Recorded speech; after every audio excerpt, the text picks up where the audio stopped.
Yeah, like really, really inappropriate stuff. And Rachel kept on feeling like someone blowing on her feet.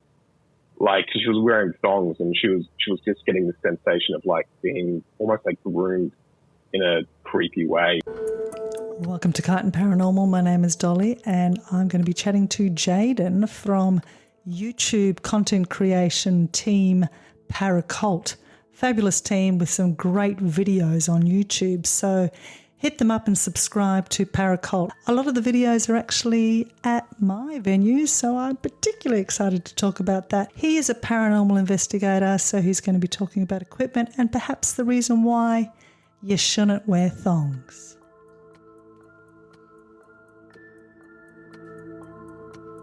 Hello. Hi, how are you? Jayden, where are you from again, mate? I am from the southeast suburbs. Yeah, I didn't want to know that. I'm not going to stalk you.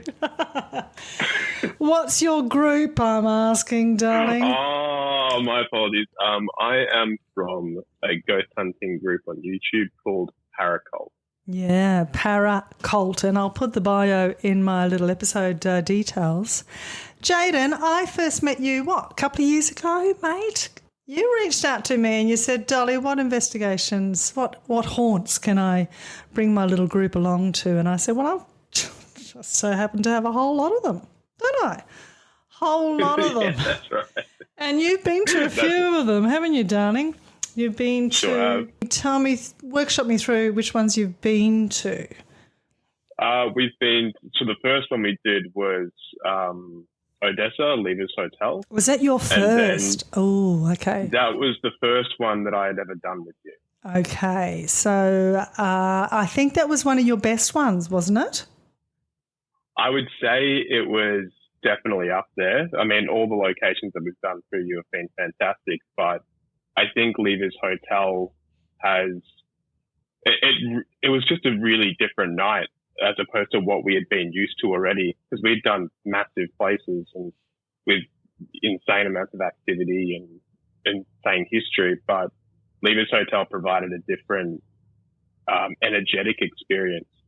For such a location like that, we just had stuff going on command, which was absolutely incredible. So when you say on command, darling, what does that mean? When one of the sensors lights up when you ask them to, things like that? Well, we messed around with a bit of equipment before we even got to start filming. So we primarily were hanging around the bar area. And now upon walking through the place, it was empty. We had the entire place to ourselves, but there was an energy there that was really somewhat inviting. So we set up some equipment, started messing around, and our REM pod, which we hardly ever used because it didn't really go off as much, we decided to pull it out. It started going off on command, so we were using that a lot for communication with the spirits there, and we feel like a lot of the children spirits that were there were having a bit too much fun with it because they ended up being a bit cheeky with it. It was really interesting to use that as a form of communication, which we ended up doing throughout the entire night. Because the REM pod doesn't always go off, does it, darling? No. It's an expensive piece of equipment. Rarely goes off. So to get them to actually use it is, well, it's good value for money, I guess, on that night, wasn't it, sweetheart? I'd agree, yeah. So Odessa Leavers, so we'll workshop a little bit. I think you saw a shadow figure there. Did you capture something on film, as I recall? We sure did, yeah. We actually captured two different shadow figures, but they're from the same area. So we had this really strong feeling, like this insane presence, that something was standing in the doorway between the bar and where you could actually use the place as an Airbnb or like a hotel. That hallway in particular, we hated going down there, just by ourselves. For some reason, our cameraman, Glenn, he was just so focused in on that specific area. And then we didn't really see with our own eyes, but he had been seeing it on the camera. So he zoomed in, we had a look, we reviewed the footage later. The screen was too small on the camera, so we couldn't really pick apart what exactly had been going on. It wasn't until the editing process later that we found it. I sent the footage to everyone in the team and I'm like, am I tripping or is this like something? And everyone was in complete shock about it. Yeah, then I reviewed the footage again a few moments later. we captured another head poking around from the corner. Oh, did you? And we didn't notice it at the time at all. Like, we just kept on hearing stuff down that hallway. So we just thought, keep the camera on there for the time being. And I think that was the first time since our channel had started that we'd caught a shadow figure on camera, which we were really excited about. Yeah, because they're pretty damn hard to catch on film, aren't they? I mean, with your camera, yes, but with a video, that's a different ballpark altogether, isn't it? It's really hard to catch the shadow figures. Do you think? Or, I mean, I don't work with video, so I wouldn't know. Well, we use infrared, so we primarily do it in the dark. And I think with infrared, it casts an invisible light that, with shadow figures in particular, it's really hard to come across using infrared. That's why a lot of other people tend to just use torches when they're filming and keep it like that. But yeah, this was just, it was strange. It's extremely hard to capture a shadow figure. You've only caught maybe a handful out of the many locations that we've gone to. And is it because of the infrared thing, is it, Dunning? I believe so, yeah. Okay. I think infrared casts a light that's completely invisible. So if you come across a shadow, sometimes it can be translucent to the light that it emits. So I don't think, because it primarily likes to use reflective surfaces as a way of range for the light to be emitted, with a shadow it's completely translucent, or, you know, to the human eye in some cases. So why do you use infrared then when you're filming? Well, because we like to work in the dark. We don't like having torches around. Yeah, okay. If I was a ghost and you were walking around my place and you shone a torch in my my eyes, I probably wouldn't be interested in having a chat to you either, you know? So, like... Well, I guess all your senses are kind of on high alert when you're just plunged in the darkness, aren't they? Exactly. And I don't think they like the old torch in their face. No, I think I always get, turn it off, turn the white light off. They don't like it. I just feel like when it's a darker environment, something that they may be used to, I think that they can definitely utilize their energy a lot more, specifically by what you're feeling and outputting energy-wise as well. So we try and use that to feed them, to also feed us at the same time. It's like a mutual understanding and respect. So when you're filming, it's a little bit hard to... I mean, I love your YouTube videos and people check them out. You've got quite a following now. I've only been doing it for a short amount of time. Yeah, but how do you make these videos interesting when infrared, you can't really see the shadow figures? How do you make them interesting, Jayden? What's your kind of difference for the old ghost hunting YouTube videos? I think the fact that we come into it with the respect, and we like to showcase the history as much as possible, and we like to showcase how much we actually respect the passed on.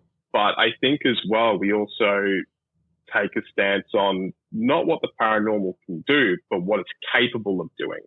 So we do tend to put ourselves at risk quite a fair bit just to find out what we can get. But in saying that, though, we have noticed that You mean like in terms of you might go home with 10,000 attachments? How are you putting yourself at risk for a video, kind of difference? Well, as of recently, we've been putting ourselves in pretty insane situations where we may mimic something that person or that spirit may have gone through. But we also do a lot of stuff alone. We like to challenge ourselves with specific experiments and whatnot. Okay, you'll just be in one room by yourself, just have the camera on you and that kind of a thing? I guess so. I mean, we try and ask those questions that not a lot of people do. I'd imagine on normal ghost tours, a lot of people ask the same questions of the spirits, and we try not to use them like that. We try and develop a story, connect the dots, and empathize and sympathize with those spirits. So I think when we come into line with a specific line of questioning, we do get a fair amount back. And sometimes that line of questioning means not only just keeping that respect, but also asking those hard-hitting questions. And I guess every question that you ask is always dependent on the situation or the spirit that you may want to reach out to. Yes, I mean, they do get so bored with the same questions like how did you die and why are you here and where's your family? I work at a telco company for my full-time job, and I can honestly say I genuinely hate the same questions every single day, so I can only imagine how the spirits must feel. Oh my God. And they actually say to me, is that all you got, Dolly? Like, through the spirit box. Yeah, I mean, they're people, right? So they don't want to be asked the same boring question over and over again, but it's about relating to the spirit. So if you know some of that history already, then perhaps you can kind of go in, so you used to pour drinks, what was your favourite cocktail? That kind of a thing, you know? Exactly. Oh, did you ask that actually? Because our Odessa at Lever's Hotel has a bar and is the oldest pub in Creswick. So what was your kind of line of questioning when you went in there? We gave you a little bit of backstory. When you said that hallway had that something looking at you, we have done investigations there, and there is a guy that thinks he owns the place, right? So he was, mate, did you pick up on a male entity? Was that the feeling? We did. We definitely did. We did a lot of research after the video, not only from what you had told us about it and what it used to be, but we tried to look at the history of Creswick itself. It was interesting because back in the early days, like the mid to late 1800s, there was like witch trials that did happen in Creswick. Well, not exactly like Salem, but there was utilizing of witchy type stuff. And we did a spirit box session towards the end of the night before we decided to call it. And we had some interesting stuff come through. But in regards to the male that you spoke of, I think he was just hanging out in the background. I don't think we had a lot of communication with him. I think he was just sort of overlooking what we were doing.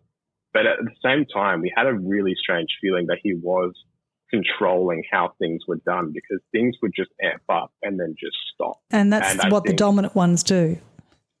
Yeah, he sort of stood in and he was just like, enough of that. You can't talk to them anymore. They're pissing me off. And then another spirit may come through. And it was like that the entire night, especially the upstairs room as well, because I feel like that hallway is definitely a threshold between the lighter side and the darker side of that location. Yeah, I think there actually used to be a bit of a punch-up area in that back area, like there was a bar area, it was a brothel, it was a bank. There's all different layers of history that particular venue has. So you would have spirits from all different times as well. I know you do the investigations for a long time. You see, I kind of go hard and go home. Do you feel that when you do a long investigation, like you do overnighters a lot, don't you? Do you feel? Yeah, sure do. I mean, that's a fucking lot of footage to get through, darling. I don't know how you do that for a start. But do you feel like it's worth it? Does it come in waves? Like, why are you there for such a long time? In a weird sense, it's like building up rapport. Yeah. If you rock up to a place for, 2 hours, you're not really going to get to know the energies of the feelings as much as you would doing it overnight. You can feel more comfortable, sort of like climatizing yourself to a location for a really, really long time, and then you become more sensitive. So if something's consistent, like you're going into a specific room or somewhere specifically at that location, and you don't feel the same way as what you did in the previous room, still after 4 or 5 hours, I think that's something that's worth looking into. So we do like to do it for really long periods of time, because sometimes, you know how it goes, the paranormal is hit or miss. You're not going to get anything some nights, and then you might get, an abundance of activity on another night. So we try and do the longer investigations because we really don't know what we're stepping into and how the night's going to go. So we try and build that rapport, build that respect, let them know who we are, know that we're not here to disrupt how they do things, and just there to have a chat. Sometimes like activity right in the beginning, and then there's nothing. And I actually say to people, well, that's all you're going to get. I'm sorry. And that's pretty good, because they've just moved the chandelier or they've just slammed the door. And that's because it's all about energy, isn't it? And you think sometimes I just run out of energy. So, and surely you just run out of energy too, because you're a battery for them. You're all a battery for them. So it must be really hard to keep that energy going for, at night time when you just want to go to bed, for the spirits as well. Or do you feel, I don't know, do you get more energized when they get, when things happen? I don't know how you do it, Jayden. It's they're long investigations that you do. I guess I'm not too sure, to be honest. Like the other day, they said you're just a magnet for ghosts, and I'm not entirely sure why. I think it's the energy that I bring to it, and I use as much energy as I possibly can at every location. I just sort of like feed off that. They feed off me and the team. Often question my own sanity when it comes down to doing overnights. Yeah, because I mean, you must be completely drained for days after, really.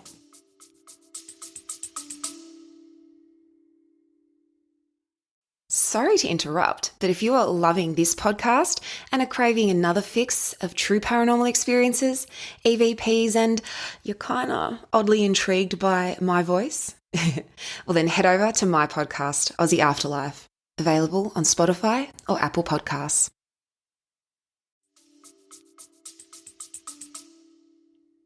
Yeah, the next day, you've probably heard of the paranormal hangover before, surely. Absolutely, That happened to us. Yeah. Dead tired, literally. Well, I already suffer from insomnia, so happy days. I don't necessarily sleep too often anyway, and I'm a caffeine freak. I guess when you have that passion for the paranormal, you're just already excited to be in that place, regardless whether you're investigating or not, or just hanging out. It's just such a weird little thing to do, isn't it? When you look around, you're all sitting in the dark waiting for somebody to knock on a wall. I mean, when you think about it, it's a little bit fucking weird, isn't it? It's a little bit weird. It's a little bit weird.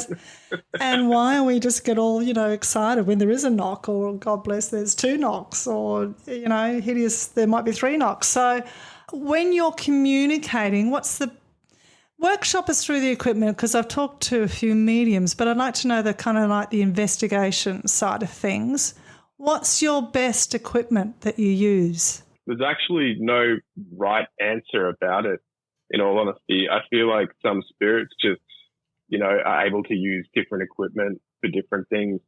I always do tend to find that different locations and different spirits can cater to different equipment going off, because maybe that energy level that they're emitting might be able to be enough to set that one bit of equipment off despite everything else being around.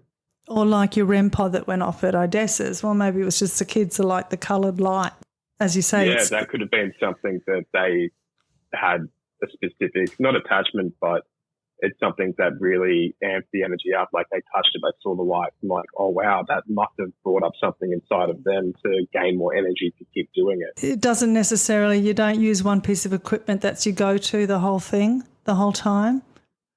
Yeah, and it's a fucking nightmare, to be completely honest, like setting all the equipment up in one room, then packing it up after you're done and redoing it in another room. So, but if we find something that works, we usually just keep that out. So motion sensors are pretty good, aren't they? Because, well, they're indicative of spirits moving around, and you work with music boxes and things like that, do you? Or? Yeah, we have a few different music boxes from different places. Some of them work, some of them, again, hit or miss. I'm not going to say where I got them from, but I think music's a really good thing to try and bring to every investigation. Sometimes at a location, I might just pull out my phone, play Spotify, and just play like an old Cab Calloway song or something like that. Oh, music's great, yeah, of course. Amp the energy up as well.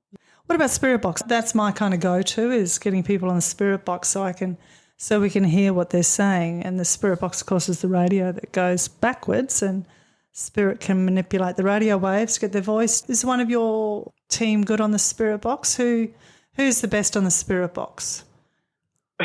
Who's the best? When I do investigations, I kind of put people in and I get them all to have a little listen. And I find there'll be 1 or 2 that are really in tune, with medium abilities, and they'll be brilliant on it.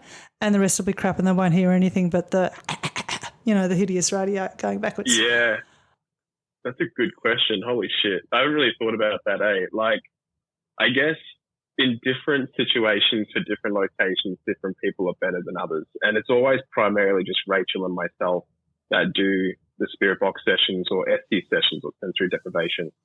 Like, for example, at Bishop's Palace, we hooked Rachel up to the ST session, and that was one of the shortest ones that we ever ran because of how creepy it got. And I remember you telling us, try to be careful about doing it. When I was on the phone to you that day when we rocked up. So just be careful about doing it. If you got any women with you, make sure that they're protected upstairs. And I sort of like withheld that information from Rachel just a little bit. And I'm like, would you be comfortable doing this? Like going in there previously. And she was like, yeah, I'll give it a go. And as soon as we went upstairs, everyone, including her, we just got so tired and so drained to the point where we were even considering, like, should we just call it an early one? But Rachel was a trooper. She went through the FD session and she didn't want to step back in that place again after that. It was just too much.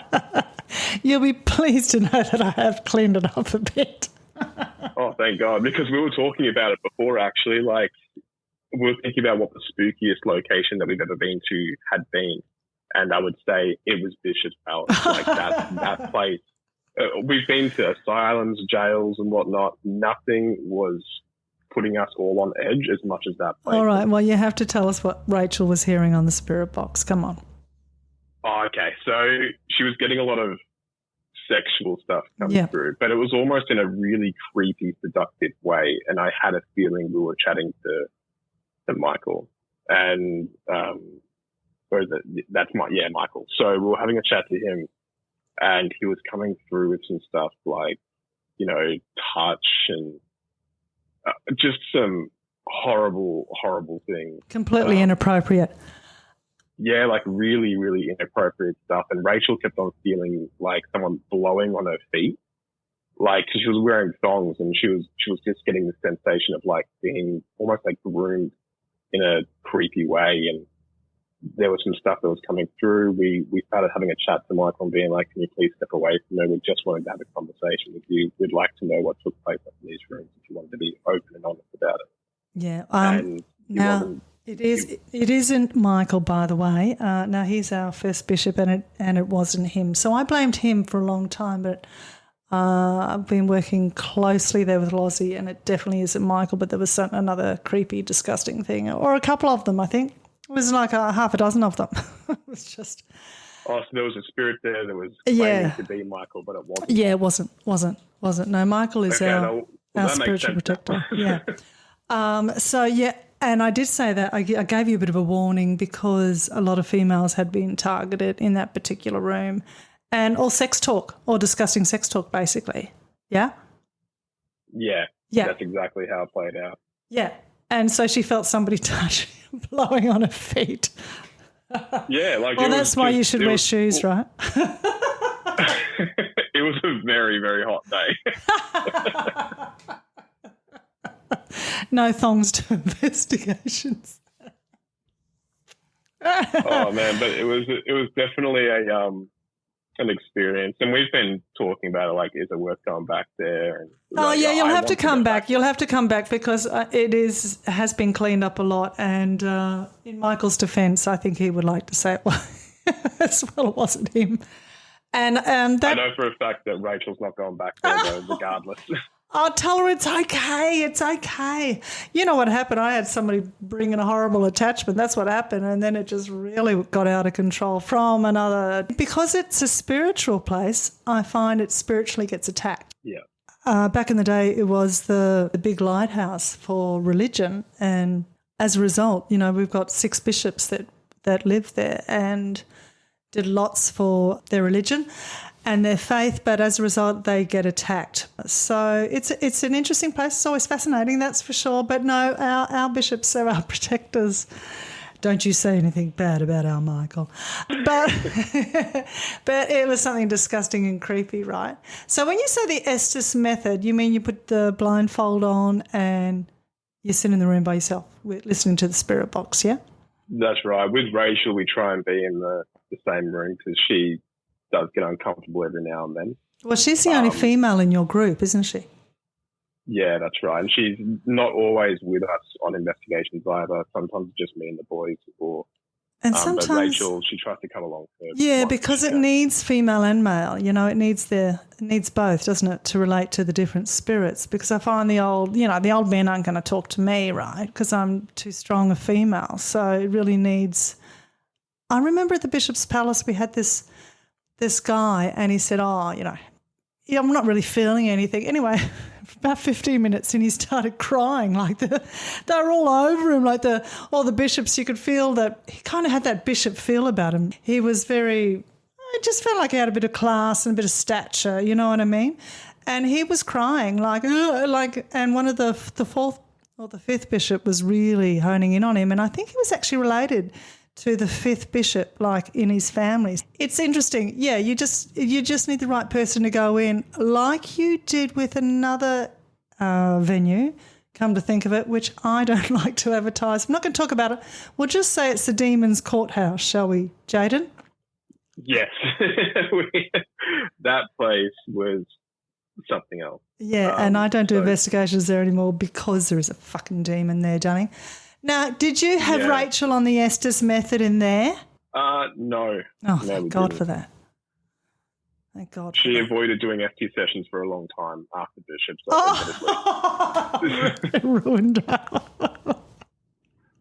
We didn't do an FT session in there at all. We wanted to, but we were getting a lot. And I felt like it was just pointless of us to even attempt to do that. I felt like whatever was in there with us was because the energy was so. Communicate on that level. No, it wasn't really. No, of course not. But it was so ramped up, the energy anyway. There was lots of knocking and movement and all that kind of stuff. Yeah? Yeah, I'd say it was one of the loudest places that we've ever investigated, to be completely honest with you. Yeah, disgusting. Because there's a demon judge still there. So do you find that the negative entities can make a hell of a lot more of a bang than the positive ones? Oh, definitely. Have you been targeted by something disgusting, or how do you stay safe? Jayden, you do this a lot. How do you stay safe? There's a fucking target on your back because you do it so much, surely. I know there is on my back. So how do you stay safe? You must have... Are you aware of who's around you protecting you, spiritually? Yes and no. It's a very complicated situation. So it's going to sound really bad. Please. I'm not judging. I'm not judging. I'm not a judge. No, that's all right. So I don't necessarily go into places with a lot of protection at all, because that's our whole entire thing with my team, is that we want to showcase what the paranormal is capable of doing to us. Boy. And we sort of bait ourselves for that to happen.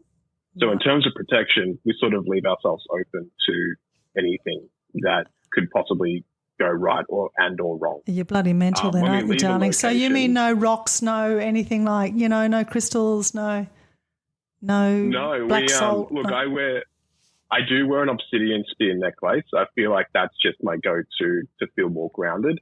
But that I guess it's more of a symbolic thing to me than it is actual energy. But I guess we do have I have an attachment named Fred, and I developed him from an asylum that I investigated. And he hangs around with me at most locations. He sometimes stays at my house. He doesn't do anything. He doesn't move things around. He's just here. And he just sort of fades in and out whenever he's ready. But when we investigate, that's when the energies get amped up, and that's when he comes through. So if something is potentially going to go bad, he does step in every now and then to try and force that stuff away as much as possible. It's not always going to work. But we noticed at one of your locations, actually, where he did come through, it was at the Bottle Museum. We were having a chat to these two different spirits. One of them was the instigator of the murder-suicide that happened with the boss lady, Elizabeth, from the sewing area, when it was a sewing area. And those two despised each other on such a spiritual level that their hatred just grew and grew. And the energy was insane. Fred had to step in for a moment just to sort of like be the mediator of who we try to talk to. And there's that back room behind the sewing area, which not a lot of people like to go into. I think it was mentioned that you didn't like going in there. Discovered some stuff that was pretty sadistic in terms of the energy that we were chatting to. And I think Fred, that's when he sort of stepped in and sort of had his say about it. So he's your protector, which is great, and you need that. Yeah. Only when I want him to come through, or when I feel like it's necessary for him to. I mean, he's very obedient. He's just a phone call away. Exactly. Well, that's good then. You're talking about the Bottle Museum at Clunes. I've kind of stopped doing investigations there because I find it really hard to get people there. I don't know, must something about being a bottle museum, how could that possibly be haunted, right?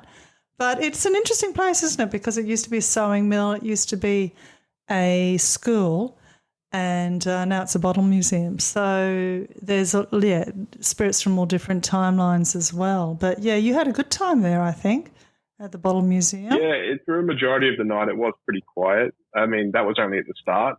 Yeah. And then when we really started pushing the veil a little bit more, we got a lot more involved. And, all right. So how do you push the veil? How do you get things happening? Do you use the EMF? There's an EMF pump or some crap. I don't know. Do you use anything like that? No, we don't. It's like my team always says to me, you're just a magnet. And I guess when I'm not really getting much, I don't really get disappointed about it because I know how it can be. But I start like doing a series of different experiments and asking hard-hitting questions rather than having a conversation like, why did you do what you did? You know, it's trying to get that energy out. Oh, so you now you talked about respect, but like, Jayden, you're kind of stepping on the little line there, are you, mate? I wouldn't say it. We say it in the respect. I mean, we try and internalize that feeling of, you know, it works. That's the issue, is that we go in there with respect and we always leave with respect. We always say thank you for communicating with us. I know, but if you're asking a murderer why he did it, right, that's a different thing. Well, what have they got to lose? You know, they've probably passed on already and they know they're never going to get caught, or if they did get caught. They still think that they're still holding on to something, you know, or they're still probably holding the victim. They don't want the secret out. They're not going to tell you why they did it. They're going to take it to them and take it to the other side and keep it there. We have asked those questions before and we've gotten a lot of answers. You know, I think... Have you ever been stabbed? Have you ever been... Me? Yeah, like attacked or... In real life? Yeah, real life happens all the time. Have you been attacked, like physically? Yes, a lot. Oh, Jesus. Well, not at my haunts, I hope. No. I think the one time I did get something like that was at the courthouse, but luckily no one goes there that much to investigate, but I did get attacked there. But what happened? Sitting up on stage and by myself while my team were in the audience, we just had this it was like a very energetic feeling of existential crisis, and I don't know why. We all were so, just a little bit of backstory. Between filming, we were so agitated with each other for no reason whatsoever. So something was affecting our mental state to the point where we were like cracking it very easily. And we're a very bubbly, outgoing team. You know, we're all family. Like I do it with my brother, my best friend, and my partner. So we naturally have that connection. But something was really affecting us so badly that we were snapping at each other. Was that right at the beginning or just before? It was actually halfway through. Okay. It was halfway through. So we had walked around, we'd done our thing. We were saying, hello, if anyone's here, come have a chat to us. We're here to have a talk to you. We'd love to get your story. And then it was after when we investigated the initial courthouse, that's when we sort of came back and we were like, okay, something's not okay here. So you were all having a bit of a crack at each other then, were you? Like getting a bit edgy? Yeah, just between filming. Like I told everyone to stop filming and I had a really big discussion about it. And it wasn't until my brother stepped in, it's just like, do you realize that we're cracking the shit for no reason? Like people just pinpointing at one another saying that this is not going well, that's not going well. But this energy that's here is affecting our mental state to the point where we are becoming like this. And then that sort of brought us back to reality a little bit. But because we had noticed that, and we sort of flushed the idea of us being like that out of our minds, we continued the investigation. And I think that's when whatever this spirit was didn't like the fact that we were no longer being affected by what they were causing. Yeah. And so I sat up on stage and then I was looking to the left and to the right of me because it was pitch black. Couldn't see anything except for the exit light. And that was the only thing that was shining through from the bathrooms behind the stage. And all of a sudden, this shadow just floated from the doorway from the bathroom to where I was looking. And it had no feet, no legs. It was just like a torso and a head. I couldn't make out any facial features, but I jumped up and I almost ran off the stage, like in a stage dive to the chairs. And it freaked me out. And I'm not usually like that, but that was when I was really on edge. So more stuff happened in there. We put up a REM pod backstage, and that started going off as soon as I had seen it. And it was just non-stop. And we put fresh batteries in there. They died so quickly. Usually fresh batteries for this REM pod will last, last all night, yeah. Being on consistently. But these things died so quickly. And I'm like, step away from it now, trying to impose on what this negative thing was doing. And then as I was walking out, I got this sharp pain down my hip. And I'm like, I must have just pulled a nerve. But then I'm trying to fix the REM pod. I'm putting new batteries in it. And Caleb was asking me, how do you feel? I'm like, I just feel like shit. I don't know why I'm boiling up. I'm just not feeling great. And then this mark on my hip started burning. And then I lifted up my shirt and there was a small scratch mark there, which was on the right side of me. And that happened to be where I seen the shadow figure to the right of me on the stage. Yep. That's why I don't take people there. No, I wouldn't recommend it. I want to go back, stupidly enough, but... No, it attacked Lozzie. It caused her to have a crash in her car. This thing is out of control. There were also a very famous content creator group that went there as well, and Lozzie was a part of that, and that's why she was attacked so viciously. So it really... No, it's in control, that thing. It's fucking demonic, that's for sure. So we're just going to let it be. We're just going to leave it alone, let it be, and I wouldn't advise going back if you were scratched. Feed off someone else, you dead shit.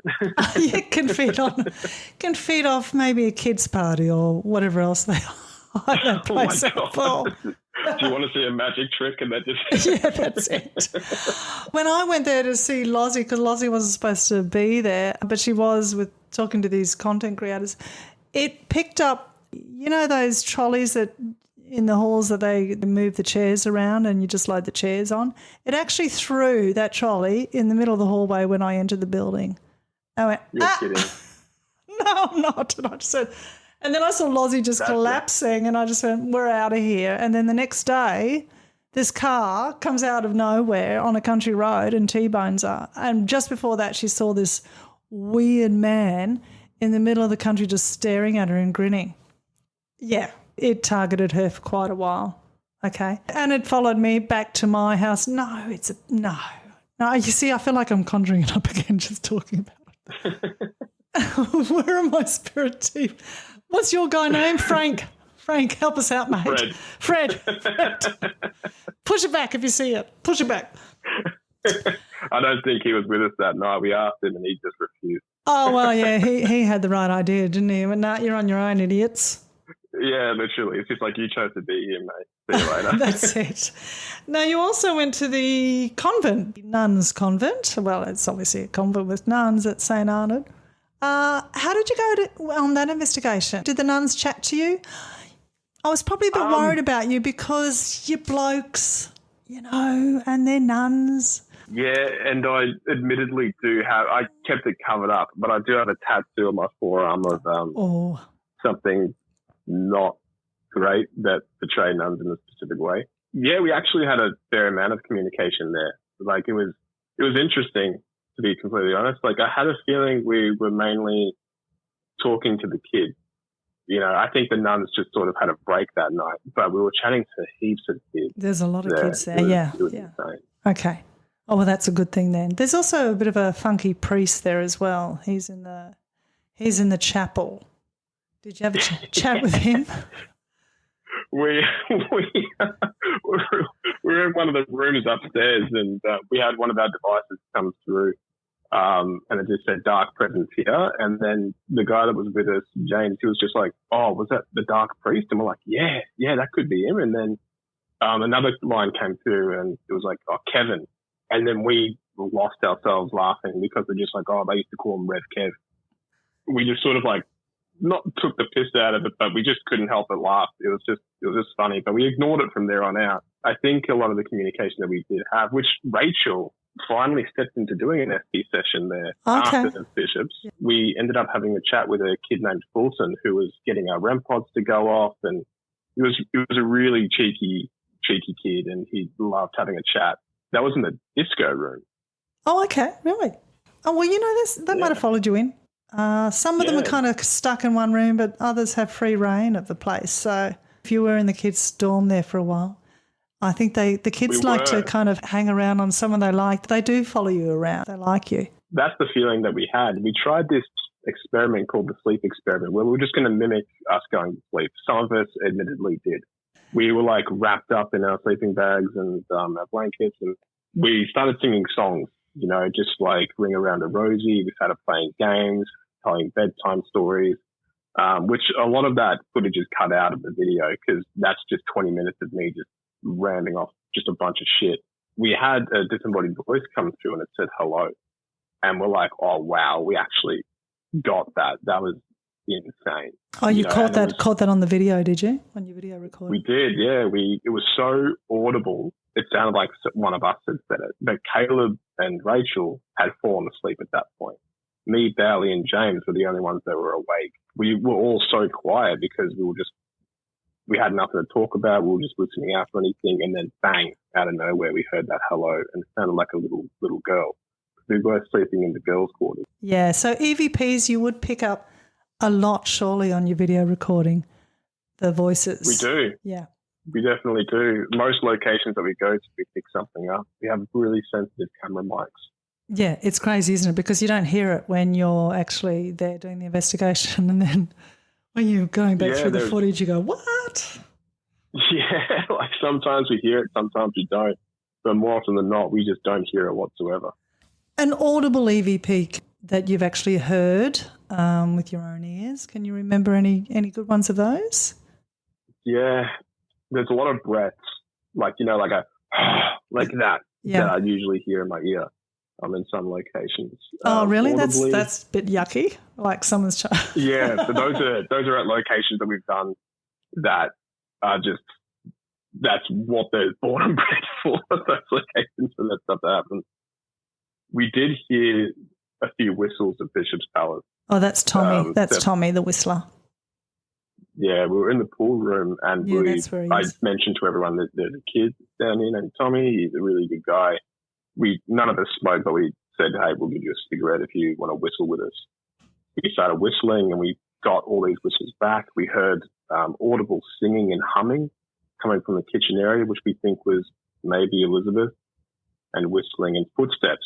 It's something that we often hear all the time. We got a lot of footsteps at Leisure Hotel, specifically up and down those stairs. Yeah, those steep stairs. Do you pick up the footsteps on your video? Like, that must be hard because you're probably hearing them, but is your video actually picking them up? Like for the viewers, it's a bit hard, isn't it, to make it? It can be. Like when it comes down to the editing of hearing it, like you can remember hearing it in person, so you try and go back to that point in the editing and see if you can try and raise the volume up a little bit.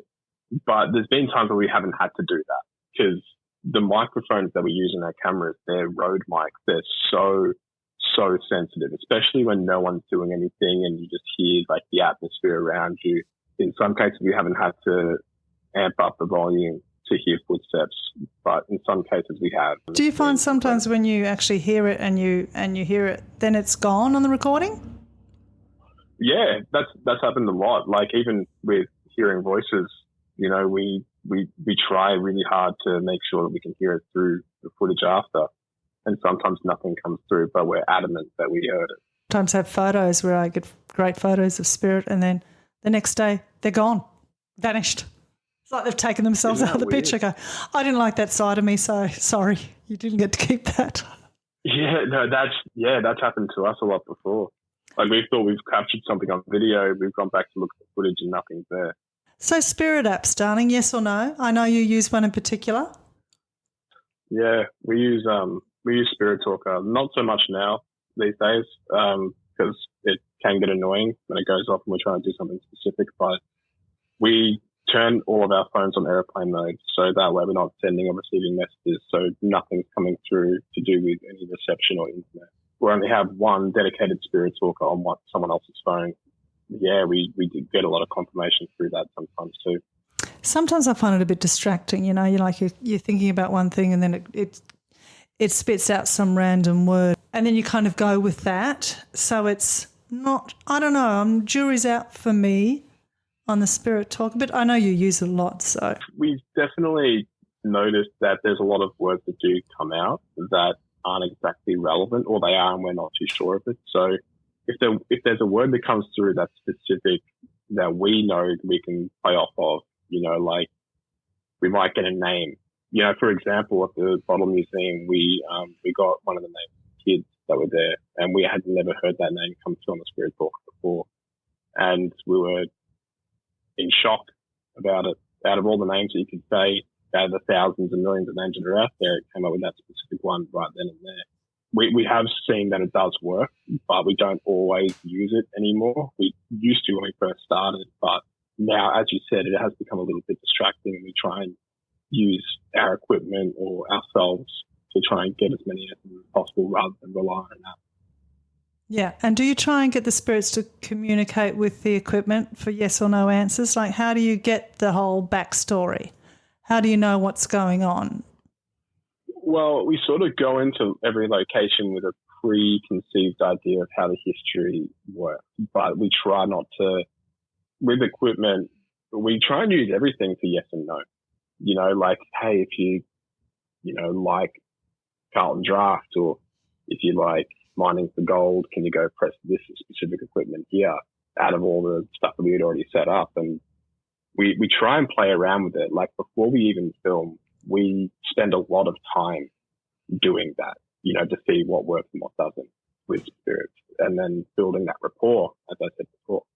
Before you even turn the cameras on, you're asking them to see which is the best equipment that they can use? Yeah.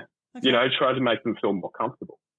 Yeah, because I think it's actually safer, Jayden, than them scratching you if they use the piece of equipment rather than them using you. Yeah, exactly. Sometimes I'll offer myself up as a tasty snack, but that you're a dickhead. As I said, do as I say, not as I do. I wouldn't recommend it to anyone that wasn't prepared for it. But again, it's something that I've been very used to since I've been doing this stuff. And before I had the YouTube channel, I lived in many haunted houses and had many different experiences, and some of them were nasty, some of them were nice. And I guess from a standpoint of experiences, I am used to it when it does happen. It does freak me out from time to time when it's unexpected, but I can handle it, and I can walk away from a place and be like, that was cool. Whereas at the time of it happening, I'm like, I don't know why I decided to do this stuff. Well, I think we all like seeing your expression of, that kind of face that you pull quite often. I do look forward to that expression on your face, Jayden. That's for sure. That keeps me watching your YouTube channel. Is like, what the fuck? The old WTF? Look, it's great. You got that down pat, mate. Well done. Why are you guys better than the American investigators? What do you think you... I reckon you are. Oh, really? That's actually so for sure. Why do you think that, Dolly? Please indulge me. Well, you're not screaming at them for a start, and you do try and get their backstory before you go in, and you do it politely and in a fun way. And I think a lot of them are really intense and really serious. Like, you know, spirits are people. I mean, they want to have fun too, and you guys go in with it. Okay, let's have a bit of fun here. Let's have a rock and roll. But, you know, you're a good giggle. Whereas the others are like, come on, spirit, do something and all that shit, right? Well, and they're really badly dressed too, for fuck's sake. I mean, if I see another tracksuit pants with, you know, a baseball cap on backwards. They're only wearing the trackies so they can run away from a location. Just Is that why they wear the tracksuit pants? I think what makes us a bit different is that you're right. We do have fun. We enjoy what we do, and we're not saying that everything's demonic. I think that's a really big thing, is that we acknowledge the spirits of who they are, who they used to be, what they are like. We try and cater to their story as much as possible without having this flair for the dramatic that everything to do with the paranormal is evil or nasty.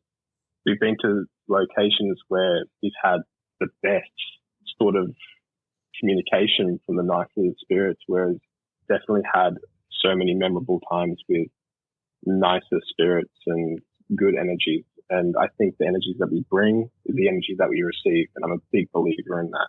Absolutely. So we try to be very, very different when it comes down to investigating, not only seeing what they're capable of doing to us, but, you know, we're trying to be friendly.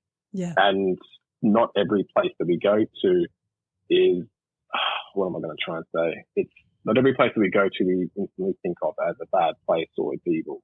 No. You know, we may or may walk out of a place without any content whatsoever. But as long as it's entertaining and as long as people are actually being educated with what we do, that's the main focus of why we do it.